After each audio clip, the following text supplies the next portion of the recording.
BookTube, it's time for a January wrap-up. I got my ticket for the long way round. I had an even split between contemporary and everything else this month, and I read about 15 books, I want to say. So let me tell you about the contemporary and romance stuff that I read. First off, I read 2 novellas. The first one was Never Never. This is by Colleen Hoover and Tarryn Fisher. This is hard to figure out. It's paranormal, it's romance, it's YA, it's kind of a murder mystery, maybe. It's hard to figure out what is going on in this little novella. And the thing is, it's a taste. Man, I am ready to drive to Colleen Hoover's house and demand the sequel, or at least the next one in the series. I think it's only going to be 2 novellas, but it's a great collaboration between these 2 authors, and I loved it. I read it as an ebook, and I gave it 4 stars. The other novella I read was Quiroz Emily. This is a novella that's part of the Rosemary Beach series. I'm not sure if it's book 10, book 9.5, book 10.5, I don't know. But it's included within that series, and that's by Abbi Glines. I read it as an ebook, and it's just a great little backstory for the main rock and roll guy and his sweetheart, basically. And you know what? I gotta tell you, these men, these smothering, controlling men down in the South, on Rosemary Beach, they would drive me crazy. I mean, I like to feel protected and all, but oh my gosh. Oh well. Whatever, y'all. My Favorite Mistake by Chelsea Cameron. It is narrated on audio by Kate Rudd. I love Kate Rudd. I love the way she voices a character. She's a very experienced narrator, and she's always a pleasure to listen to. Chelsea Cameron is a relatively new author who is self-published, and so she's kind of venturing out into this whole new adult territory. And I have to say, she shows a lot of potential. I don't think she's quite there yet. When you compare her to a lot of the other new adult authors that are very, very popular and very successful, I think she's just almost there, but not quite. This is kind of that trope where you have the guy who is assigned to the girl as a roommate in college, and you know, she hates him, he thinks she's great, so it kind of goes from there. I had some issues with this book. The first being that I did not like the main character at all. She was just a queen bee. She would always be upset with the other male protagonist, and for little to no reason, and she would never get over it, and she'd never be nice to him. And that started to annoy me after a little while, because I thought, you know, she needs to be moving on. This relationship is moving on, so why isn't she? So, just not enough for my taste. She was just too disagreeable. The male protagonist, on the other hand, was a bit of a doormat. Didn't like that at all. Just, he was catering to her every whim, always taking responsibility for her feelings, and no. He just really smacked too much of a total enabler, and that's not good in real life, and it's not good in fiction either. Things that happened were a little too convenient, a little unrealistic, and they have a big trauma that happens in this book, but I don't know that it was all that believable because it was really overblown. There's a villain here, but really, he's not really explored at all. And then some comment is made about him, and I thought, well, oh, really? I wanted to know more about him, and of course I didn't get any more. And lastly, the cheese factor. Oh my gosh. You know how people on the phone will often go, no, you hang up. No, honey, you hang up. Oh, no, sweetie, you hang up. Oh, my gosh. It was just like that. I thought I was going to have to shoot myself. So, oh, my goodness. These were the problems I had. Like I say, cute story, but I don't know. I only gave this one 3 stars, and that's 2.5 rounded up. Reason to Breathe by Rebecca Donovan. This is book 1 in the Breathing series, and again, narrated on audio by Kate Rudd. I've already raved about Kate Rudd, and I could rave some more, but I think you get the idea. This was an interesting book. This is YA contemporary, and it deals with abuse, like physical abuse of a child within a home. The child is in this home not by choice, and the abuser is like borders on mental illness. You would assume that, but you don't really get that from the book. You get that she's upset and mean, but you don't get mental illness until the book goes on and you start to realize. The protagonist does not report her for reasons of her own, which makes sense to a high schooler.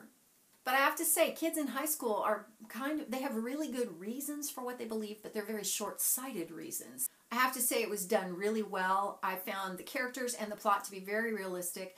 It slows down a little in the middle, but it doesn't really lag. It just slows down. And it ended on this massive cliffhanger. Massive. I have not picked up the second or third book in this series to read, even though I have them. This book took a lot of emotional energy, so I just wasn't ready to go on to the next book just yet. So I gave this one 4 stars. All Broke Down by Cora Carmack. This is book number 2 in the Rusk University series. It was narrated on audio by Kate DeLane and Teddy Hamilton. First of all, I really liked the narrators. I think they did the characters justice and they were very suited to the story and they just made it better. This is a book about football. And I love that because even though I'm not a die-hard football fan, except that I really do hate the Patriots, I will watch it as it's, as I'm walking through the living room and my husband has it on. But what I love about this series is that the main protagonists are football players. And we don't just hear that they're football players and then go on with some other story. Football is a big deal in these books. In this story, our main protagonist is really trouble. He's a bad boy in the truest sense of the word. I mean, he's in fights all the time. He comes from a very rough background that he's really trying to escape. And he's just a mess most of the time. The female protagonist is not really well described in the synopsis. I found her to be a lot different in the actual story than she was described in the synopsis. But it's the basic story of redemption as these two people come together. She's got things she needs to escape. He's got stuff he definitely needs to stop doing and get away from. And it's very realistic in a, it could happen kind of a way. I really liked it. I love this series and I gave this one 4 stars. Archer's Voice by Mia Sheridan. This was narrated from 2 points of view by Kris, Koscheski, and Emily Durante. I've listened to Emily Durante before and I really like her narration. This was good, just nothing really remarkable about it. They did a great job with it and I liked it a lot. Now I had some problems with this one, primarily because it is straight up chick lit. I'm not a big chick lit fan. I don't really like it because I think that the problem with it is that most of the time the conflict within the story is external. So you have these two people that come together, it's a romance, and then all of the conflict is outside things coming in to either try and break them apart or hurt them in some way or another, make one more protective of the other, whatever. It never is a conflict between the two main protagonists. And I prefer that. Because when you don't have that, then you have kind of a sappy mess and a lot of cheese. And this book was full of that. This is a story about a troubled hermit who meets a girl who is running away, trying to get a break from some bad things that happened to her, and she has PTSD. So it's kind of the two most unlikely people in the town come together. The town really doesn't like the guy because they have a lot of preconceived notions about him, all of which are totally unfounded. So we get this romance. It's a slow build, a lot of character development happening, and it pretty much kind of goes the direction of sappy, sugary mess where a whole lot of I love you forever and oh really please. There's an epilogue stuck onto the end of this book that I just thought was ridiculous. No, come on. This is your basic Lifetime or Hallmark Channel movie. So if you like well-written chick lit, this is your book because this is a good one. It'd be great for the beach. Not for me. I only gave this one 3 stars, and I did that because it's well-written. Attachments by Rainbow Rowell. I read this as an ebook because the audio, I tried to listen to it on audio, and it just didn't translate well. And that's because the bulk of the book is emails that are written between 2 characters. So that format doesn't translate well to audio because the narrator tends to read all of the things that would be assumed, like to da-da-da-da-da at .com, from da-da-da-da at .com. You get the idea here. You just don't need that because you can skim over that when you're reading easily. So I switched to an ebook and I love this book. I love Rainbow Rowell's writing anyway, and I have done a complete review on this. So you can find that below, and let me just say this. It's real people in the real world behaving realistically. And it's almost dull if it weren't told so well.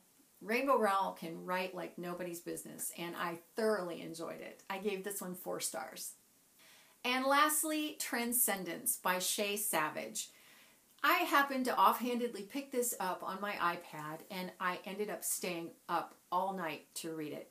I've done a review on it, and it's below, and oh my gosh, it's just wonderful. I was amazed. I think this is going to be one of my top books of 2015. And it's just a romance between a girl who falls through time and a prehistoric caveman. Yeah, sounds intriguing, doesn't it? Well, check out the review. I'll tell you more about it. And I gave that one 5 stars. So those are all the contemporary romances that I read in January. If you've read any of these books, please tell me what you thought of them. Let's talk about it in comments, because I always want to know what you thought. And that's it for now for me. I'll see you next time. Thanks for watching. You're gonna miss me when I'm gone. You're gonna miss me by my walk. You're gonna miss me by my talk. Oh, you're gonna miss me when I'm gone.